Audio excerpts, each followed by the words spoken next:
아멘. 귀한 찬양 감사합니다. 하나님 큰 영광 받으신 줄 믿습니다.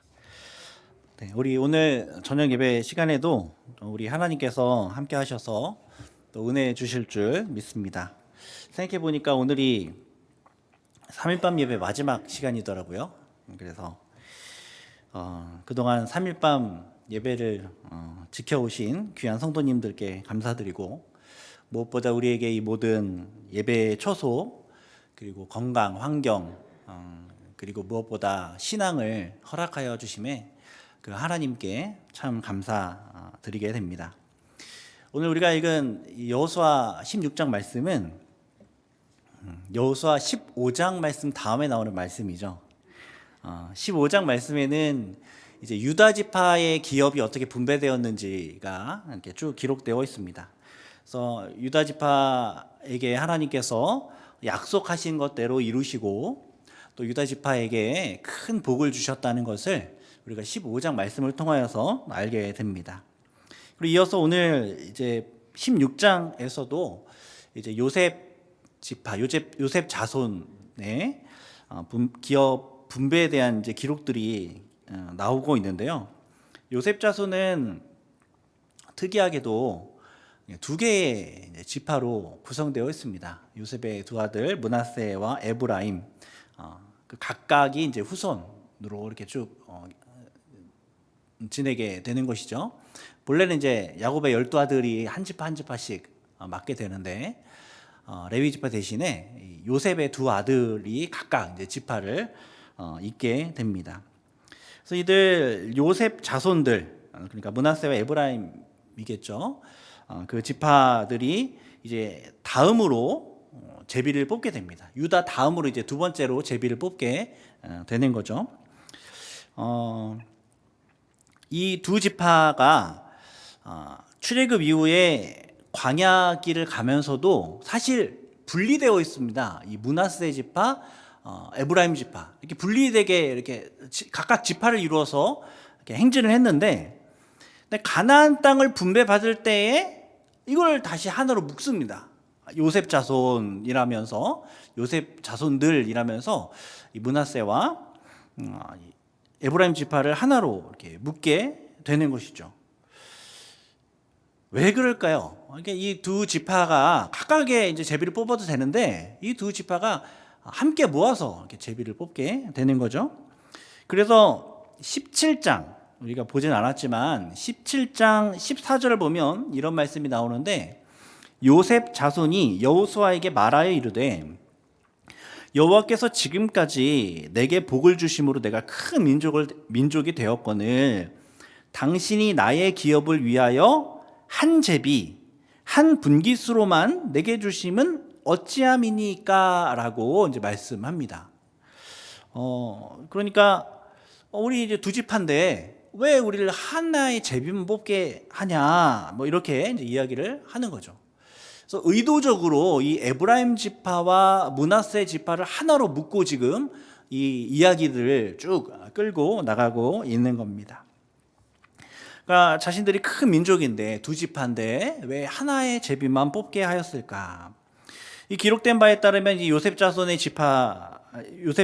공동 정착지의 남쪽 경계는 요단강의 한 지류인 이제 여리고 물에서 시작해서 서쪽으로 베델, 루스, 겟셀, 지중해를 잇는 이 바다 끝까지 쭉 있는 경계, 그리고 또 위로도 또 요단강 남쪽으로 베델, 서쪽으로 지중해, 북쪽으로 아셀, 스불론, 우리가 말해도 잘 모르겠지만 엄청나게 많은 땅을 이제 소유로 받게 됩니다. 본문에 나오는 여리고 근방 지역은 어떤 지역이냐면, 이 팔레스타인 지역이 대체로 척박한데 그 중에 이 가운데 지역으로서 굉장히 오아시스 지대였기 때문에 일찍부터 많은 사람들이 거주하였던 풍요로운 땅입니다. 뿐만 아니라 이 가나안들이 쳐들어왔을 때의 어떤 군사적인 요충지로서 작용을 하고, 또 가운데 있기 때문에 위아래의 어떤 상업의 중심지, 교통 역할들도 하면서 굉장히 중요한 그런 땅이었습니다. 여리고의 물은 현재도 아인에스 술탄이라고 불리워지는 셈인데, 풍부하게 솟아오르는 이 샘 덕택에 그 주변 지역은 지금도 풍요롭다고 합니다. 즉 요셉 자손은 요단 동편의 넓은 토지 이외에도 요단 서편에서 비교적 토질이 좋고 물도 넉넉하고 크기도 적절한 가나안 중앙 지역을 기업으로 차지하게 되었습니다. 이 므낫세 반지파가 이미 요단 서쪽에서 기업을 얻었기 때문에 요단 서쪽과 동쪽 다 지금 땅을 얻게 된 것이죠. 요셉 자손 역시 유다 지파와 마찬가지로 큰 축복을 받았다는 것을 우리가 알게 됩니다. 근데 이 축복을 받았는데 이제 요셉이라는 이름으로 묶어가지고 큰 축복을 받게 되었다는 것이죠. 이는 왜 이 지파들이 이렇게 축복을 받게 되었습니까? 성경에서 그 이유를 이 본문 말씀 그리고 말하는 말투와 단어 선택 이런 것을 통해서 우리에게 알려주시는데 요셉 때문에 복을 주신 거죠. 요셉 때문에 지금 요셉 자손 이 두 지파에게 이 두 지파 각각 제비 뽑게 하지 않고 하나로 묶어가지고 제비 뽑게 하면서 너희들은 요셉 자손이기 때문에 이 기업에 이런 복을 받았다라면서 지금 이야기를 해주고 있는 것입니다. 요셉이 이제 가족들을 오랜 기근으로부터 어려움으로부터 구원하는 그 공로를 하나님께 인정받아서 야곱으로부터 장자의 축복을 이제 받았죠. 즉 에브라임과 므낫세를 통해서 요셉에게 다른 형제의 2배의 몫을 주었던 야곱의 유언, 이 축복, 그것이 성취되는 것을 우리가 오늘 말씀 통화에서 보게 되는 것입니다. 그래서 우리는 이 말씀 통화의 2가지 교훈을 얻게 됩니다. 하나는 하나님께서 요셉으로 인해서 요셉의 2 아들과 자녀들에게 복을 주었다는 것이죠. 마찬가지로 우리로 말미암아 우리의 자녀들이 복을 받을 수 있을까요? 없을까요? 있다는 것을 성경에서 지금 이야기해주고 있는 겁니다. 엄밀히 따지면 우리는 하나님 앞에 어떠한 선행도 자랑할 수가 없습니다. 어떠한 공로로 내세울 수가 없어요. 왜 그렇습니까?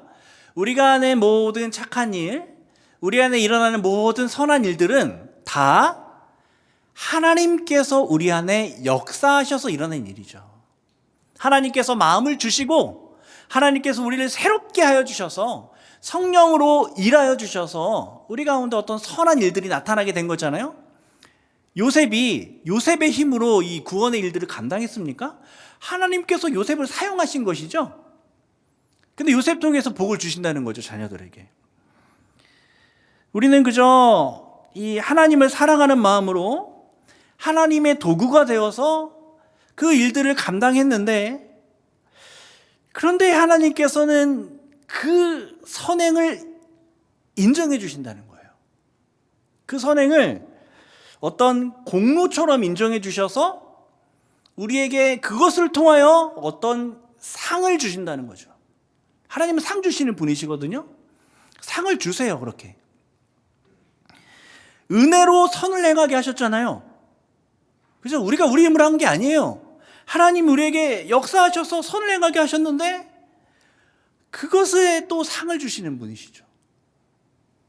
은혜에 은혜를 더하시는 거죠. 하나님께서는 이제 아주 고민을 하시는 것 같습니다. 이 성도들에게 어떻게 하면 내가 저 성도를 칭찬해 줄 수 있고 어떻게 하면 저 성도에게 상을 줄 수 있을까 고민하시는 분 같아요. 은혜로 우리에게 선을 행하게 하시고 그 선을 행함을 또 하나님께서 인정하여 주셔서 우리에게 복을 주시는 것이죠. 설교 시작하면서 말씀드렸던 것처럼 오늘이 올해의 마지막 3일밤 예배입니다. 올해에는 더 이상 3일밤 예배가 없습니다. 네, 내년에는 쭉 있고요. 한 해가 정말 다 지나갔습니다. 오늘을 돌아볼 때 우리의 모습은 하나님께 칭찬받을 모습이 많았을까요? 아니면 하나님께 그것은 좀 서운하다, 이제 이런 소리를 들을 행동들을 더 많이 했을까요? 글쎄요, 각자 아마 다르겠지만 아마 대부분의 성도님들이 아마 겸손하셔서 아유, 저는 하나님 앞에 부족했죠 라고 고백하실 것도 같습니다. 그런데 한편으로는 조금 아쉽고 서운함이 드는 부분도 있어요. 어떤 부분이냐면 우리가 3일 밤 예배로, 금요 기도회로, 새벽 기도회로, 또 주일 예배로 또 각자의 처소와 자리에서 열심히 하나님 앞에 기도했습니다. 간구했습니다. 그것들의 열매는 맺혔나요? 아멘. 할렐루야. 아무도 몰라주지만 열심히 찬양을 준비하여서 올려드렸던 그 찬양과 아무도 몰라주지만 마음 다해서 교회와 성도들을 섬겨왔던 그 모든 수고, 아무도 몰라주지만 세상 속에서 그리스도인으로서 살아야 하기에 모든 일에 죽게 하듯 더 정직하게, 더 성실하게 섬겨왔었던 그 모든 일들의 열매를 우리가 모두 다 지금 먹고 있을까요? 네. 남편, 아내가 우리의 그 섬김들을 통하여서 역시 당신은 참된 신자입니다. 나도 당신 따라 교회 나가야 되겠습니다. 뭐 이런 반응들이 나타나거나, 자녀와 부모가 우리가 이제 성도로서 열심히 섬기는 것을 보면서 감격하면서 이제 나도 회심하며 참된 성도로 살고자 다짐합니다. 뭐 이런 열매들. 세상 사람들이 우리를 보면서 이제 당신이 다니는 그 교회라면 내가 그 교회를 다닐 수 있을 것 같습니다. 뭐 그런 열매들. 아멘, 나타났다면 정말 하나님 앞에 감사하지만 때로는 우리가 수고했던 기도의 제목들이 이루어지지 아니하고 우리가 남몰래 섬겼었던 그 모든 섬김들이 그냥 땅에 푹푹 꺼져버린 것 같고 우리가 행하였던 그 모든 일들에 어떤 열매들이 나타나지 않는 것처럼 우리가 여겨질 때가 있고, 올 한 해를 돌아보면서 그런 모습들이 있을 때 조금 속상해지는 마음이 들기도 합니다. 근데 오늘 말씀은 그런 사람들을 향해서 아니야, 그 모든 섬김들이, 희생들이 결코 사라지는 거 아니다.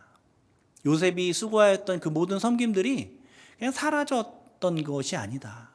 너희 자손들에게 아직도 기억나고 있고 복으로 흘러가고 있다 라고 위로해 주는 것 같습니다. 우리 하나님께서 아무리 보잘것없는 우리의 작은 헌신과 충성에도 그것에 대하여 주님 오실 날 상급을 주신다라고 약속을 하셨습니다. 그뿐 아니라 이 세상에서도 우리가 행한 일들에 합당한 상을 복으로 주시고, 오늘 본문을 보면 자식에게까지 너희가 행한 그 모든 일들에 대한 어떠한 복을, 상을 내려줄 거다라는 어떠한 말씀을 우리 가운데 약속해 주고 있는 것이죠. 저는 여호수아서에 나와 있는 이 기업을 배분하는 장면이 천국에서 일어나는 어떤 일들을 조금 미리 당겨서 우리 가운데 좀 보여주고 있는 것 같습니다. 마치 이 중간 정산하는 것처럼 끝까지 이제 끌고 가기 전에 그 중간에 우리에게 살짝 맛보여 주는 거죠. 야, 겉봐, 모세오경에서 있었던 모든 말씀들 내가 다 이루어 줄 거야. 너희들한테 약속했던 거 지금 자 이루어지는 거 봐. 이렇게 보여주는 것 같습니다, 우리에게. 그래서 이스라엘 백성들로 하여금 이 하나님의 말씀을 끝까지 붙들고 나아갈 수 있도록 이렇게 중간 정산을 해주는 것이죠. 물론 우리는 우리 자녀에게 복을 전해주기 위해서 섬기고 희생하는 거 아닙니다. 하나님 사랑하는 순수한 마음으로 우리가 희생하고 섬기고 선한 싸움을 힘써 싸워 나가는 것이죠. 하나님 사랑하기에. 그러나 그런 우리의 모습을 통하여서 하나님께서 우리에게 상을 주신답니다. 그리고 우리 자녀들에게도 그 복이 흘러가도록 하나님께서 일반적으로 그렇게 역사하신다라고 우리 가운데 이 성경 통하여서 약속해 주시고 계신 것이죠. 그리고 설사 하나님의 특별한 계획 하에 있어서 이 땅 가운데 우리의 섬김을 통하여 우리 자녀들에게 복이 흘러가지 않는다 할지라도 결국 그날에는 그 모든 것이 복으로, 상으로 나타나게 될 것을 우리 가운데 예표해 주고 있는 것이죠. 이 자녀에게까지 복을 주시는 하나님이라는 교훈과 함께 한 가지 더 우리에게 주시는 교훈이 있는데, 그것은 신실하게 약속 지키시는 하나님이라는 교훈입니다. 요셉 지파가 다른 지파에 비해서 이처럼 더 넓고 좋은 땅을 분배받은 이유는 두 지파의 인구가 다른 지파에 비해 많은 것도 하나의 이유가 되겠지만, 야곱이 요셉을 축복할 때에 요셉 자손에게 다른 형제보다 기업을 더 주겠다라고 약속했던 그 축복의 성취라 볼 수 있습니다. 이는 실제적으로 두 지파로 나눠져 있던 에브라임과 므낫세 지파가 이 하나의 요셉 지파로 여겨져서 제비를 뽑게 된 것을 통해서도 드러나게 되는 것이죠. 그래서 요셉의 자손들에게 어느 지파보다 광활하고 비옥한 땅을 말씀하셨던 것처럼 주시게 됩니다. 복 주신다 약속하시고 그 약속하신 것을 반드시 이루신다는 것을 우리에게 이 말씀 통하여 보여주고 있는 것이죠. 그러므로 하나님의 말씀을 붙잡는 것은 결코 어리석은 것이 아닙니다. 하나님의 말씀을 붙잡는 것이 무엇입니까? 하나님의 이 선포된 말씀에 순종하는 것이죠. 그게 하나님의 말씀을 붙잡는 것입니다. 근데 하나님께서 하나님이 신실하시다라고 우리에게 계속해서 성경 본문을 통해서 강조하여서 설명해 주는 이유가 무엇일까요? 그건 자꾸 우리가 하나님의 신실하심을 잊어버리기 때문에 그래요. 우리가 자꾸 잊어버리니까 하나님이 계속 말씀해 주는 거예요. 나는 신실하다. 나는 신실하다. 너 잊어버리지 마. 나는 신실하다. 우리가 하나님의 신실하심을 잊어버린 증거가 무엇이냐면 우리가 하나님의 말씀을 붙잡지 않고 있는 겁니다. 우리가 하나님의 말씀을 이 생의 어떠한 생각들로 인해서 두려워함으로 그 말씀 앞에 순종하지 못하는 그런 모습들이 나타나는 것, 그것이 하나님의 신실하심을 믿지 아니하는 증거라는 것이죠. 올 한해 우리는 하나님의 신실하심을 붙잡았는지 또 그 말씀에 순종하는 삶을 살았는지 돌아보고, 우리 새로 오는 이 한 해는 정말 하나님의 신실하심을 믿으며 하나님의 말씀 앞에 진실되이 반응할 수 있는 또 저와 여러분 되기를 소원합니다. 이렇게 1절부터 4절까지 이 요셉 자손의 공동 정착지의 이 남쪽 경계를 언급하고 이어서 5절부터는 요셉 자손 중에 특별히 에브라임 지파가 할당받은 땅의 경계를 이야기해주고 있습니다. 에브라임 지파는 가나안 시내가 있는 지중해 연안부터 시작해서 동쪽으로 답부하로 있는데 되게 힘드셨잖아요, 그죠? 생소한 그 지역들 쭉 연결돼 있습니다. 여기도 어디냐면, 여기가 이제 어디냐면 사실 이제 므낫세는 이쪽에 있고 서쪽에 여기에 있고 또 여기 가운데 이제 에브라임 지파가 이렇게 위치하고 있습니다. 또 요 가운데 금싸라기 같은 그 땅에 딱 에브라임 지파가 머물고 있는 것이죠. 근데 하나님이 므낫세 지파보다 먼저 에브라임 지파에게 기업들을 주시는 것을 보게 됩니다. 여기서도 우리 하나님께서 신실하게 약속 지키시는 것을 알게 되는데, 에브라임이 요셉의 차자이거든요. 둘째입니다. 근데 하나님께서 요셉의 장자였던 므낫세보다 먼저 이 기업을 할당해 주시죠. 야곱이 임종시에 요셉의 아들들이 므낫세 에브라임을 축복하면서 아우가 형보다 더 큰 자가 될 거다라고 이제 예언을 하게 되는데, 그 말씀대로 이루어진 것을 우리 가운데 이 순서를 통하여서도 또 보여주고 있는 것이죠. 이 야곱의 예언이 에브라임 지파가 받은 땅이 비옥한 것의 그 중요도를 떠나서 역사적으로 볼 때에도 이 에브라임 지파에게 하나님께서 장자권을 주셨다는 것이 드러나는데, 훗날 남북 분열될 때 이제 10지파가 하나 모여서 왕국을 차지하게 되잖아요. 그때 이제 그 이스라엘 왕국의 북이스라엘의 이 주도자가 되는 지파가 이 에브라임 지파라 할 수 있습니다. 그래서 이제 이렇게 하나님께서 에브라임이 장자될 거다라는 그 하나님의 그 약속대로 쭉 이루어 가시고, 그 땅이 어떻게 분배가 되는지를 8절까지 설명을 해주고 이제 끝나게 됩니다. 하나님 약속대로 요셉에게 또 에브라임에게 그렇게 복을 내려 주셨죠. 그런데요, 이제 9절에 보면 그 외에 에브라임이 받게 되는 기업이 있다 이렇게 말씀하고 있습니다. 이 받은 제비 뽑아 받은 기업 외에 에브라임 지파가 또 받은 게 있어요. 저는 이 구절이 참 독특하다라는 생각을 하게 되었습니다. 좀 특별하다는 생각을 하게 됩니다. 뭐냐면 므낫세 자손이 자기가 받은 기업 중에 일부를 에브라임 지파를 위해서 남겨두었다가 그것을 에브라임에게 주었다라고 기록하고 있는 것이죠. 에브라임 자손을 위하여 구분한 모든 성읍과 그 마을들이 있고 그것을 주었다라고 말씀하고 있는 겁니다. 저는 이 본문 보면서 왜 므낫세 자손이 에브라임 자손을 위하여 이 성읍과 마을들을 남겨준 것일까 하는 생각을 하게 되었습니다. 어쩌다가 이 에브라임에게 땅을 넘겨준 것이 아니라 성경 보면 에브라임을 위하여 미리 구분하고 있었다라고 얘기를 하고 있는 거예요. 특별히 구분한 땅입니다. 그것도 모두라고 기록한 것을 보면 하나, 두 개의 성읍이 아니라 그 이상 좀 많은 성읍들을 에브라임 지파를 위하여 남겨두었던 것이죠. 므낫세가 자기의 기업 중의 일부를. 이 정정당당하게 제비를 받은 땅입니다. 에브라임 자손도 사실 나름대로 굉장히 좋은 땅을 받았어요. 그 가운데 기름지고 풍요로운 그 땅 받았습니다. 어쩌면 형 지파인 므낫세 자손이 시기할 만큼 풍요로운 땅을 받았어요.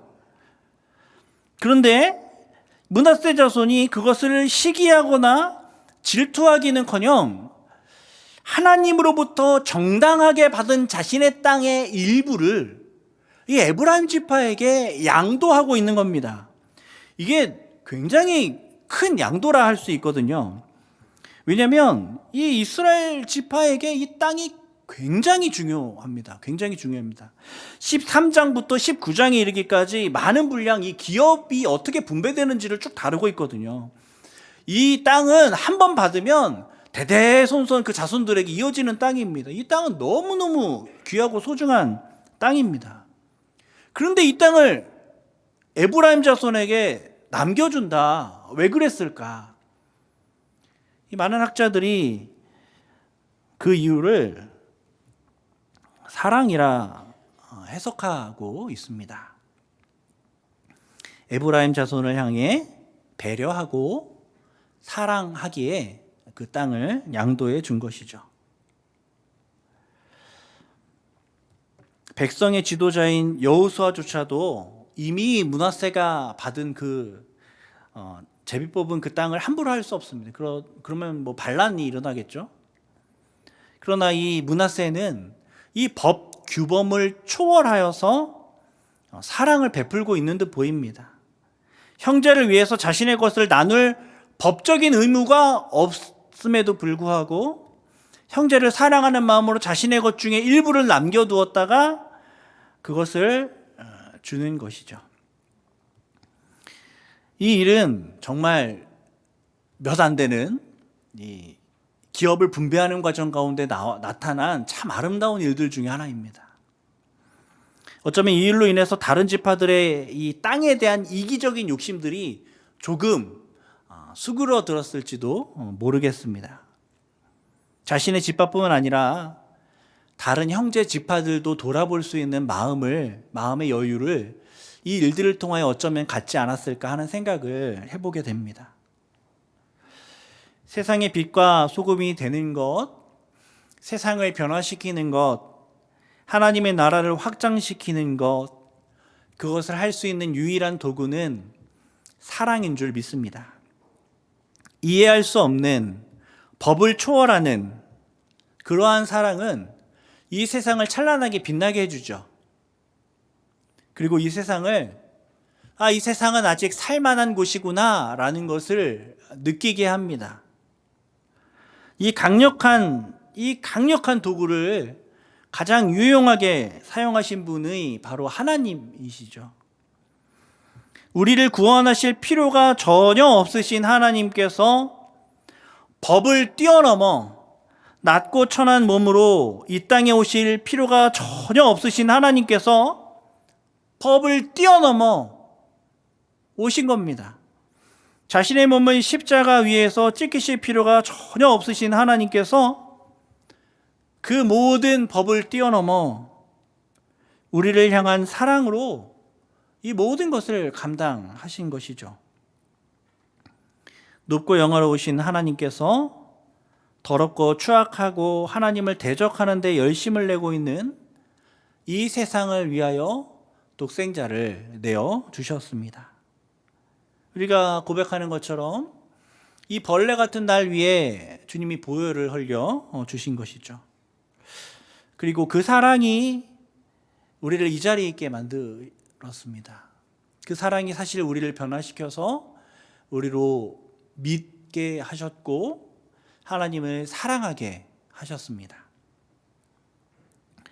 마찬가지로 우리도 우리의 이성과 우리의 상식을 초월하는 그 사랑을 할 때 세상이 변화한다는 그 믿음을 우리도 가지고 있어야 합니다. 오늘 본문에서는 이 아름다운 사랑이 그 사랑의 한 단초, 한 모습이 에브라임이 땅을 분배받게 될 때 이 므낫세 자손이 그 땅을 넘겨주는 것을 통하여 우리 가운데 보여지고 있는 것이죠. 이렇게 에브라임은 참 행복합니다. 하나님 이 부모 때문에, 조상 때문에 큰 복을 받아 누리게 되었고 신실하게 그 약속 이행하시는 그 하나님을 경험하였으며 자신의 형제 므낫세로부터 정말 크고 놀라운 사랑을 받게 되었습니다. 에브라임은 진실로 하나님의 큰 복을 경험하게 되었죠. 그런데 이 큰 복을 받은 에브라임은 10절 보면 하나님 앞에서 결정적인 잘못을 범하고 맙니다.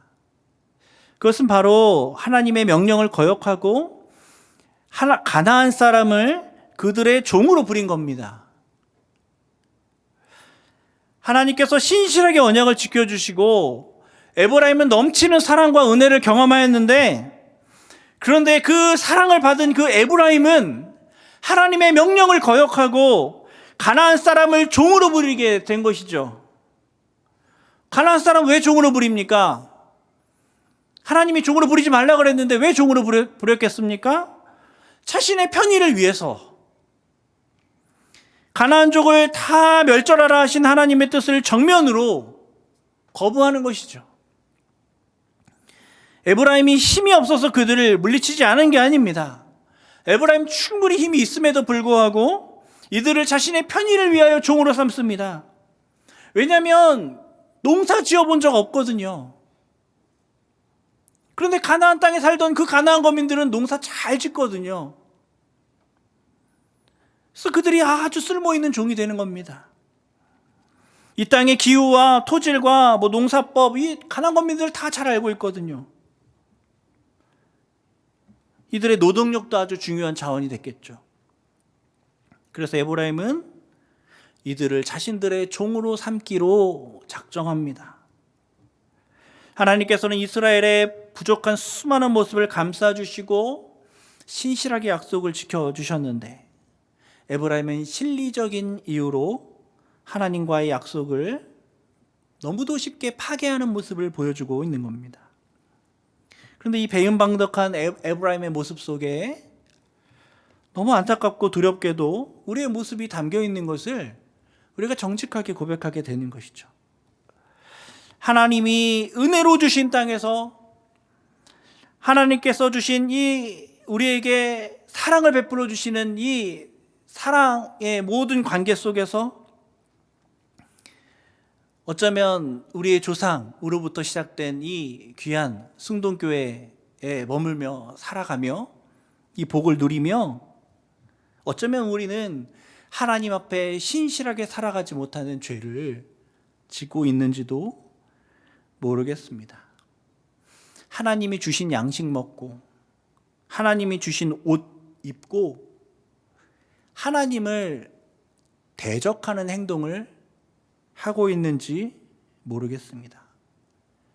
심지어 하나님께서 주신 교회 안에서도 우리 안에 미움과 시기와 교만과 분냄이 나타나게 되는 것을, 그래서 하나님의 마음을 아프게 해드리는 것을 우리는 종종 경험하게 되는 것이죠.